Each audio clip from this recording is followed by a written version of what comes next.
Hi guys, this is Bell Channel 2018 and welcome back to my vlog. Hawak na ng NBI ang businessman na si Cedric Lee matapos nitong magboluntaryo na sumuko. Ito ay kinumpirma mismo ng direktor na si Menardo de Lemos ng tanungin ng Inquirer.net sa isang Viber message. Yes, he is in custody, say ni De Lemos. Kusang sumuko si Cedric ilang oras matapos siyang hatulan ng guilty beyond reasonable doubt kasama na si Denise Cornejo at dalawang iba pa sa kasong serious illegal detention for ransom na isinampa sa kanila ni Vong Navarro 10 taon na ang nakakaraan.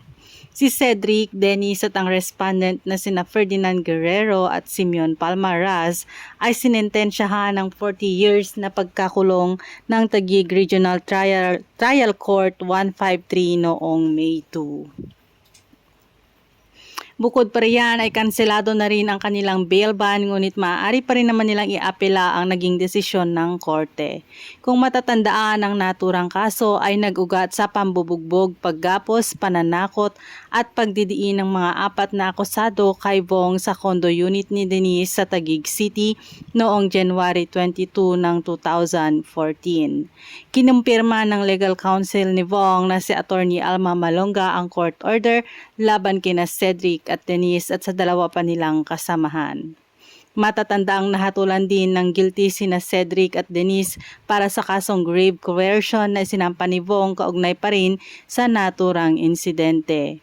Grateful naman ang TV host sa inilabas na desisyon ng korte laban sa apat na akusado.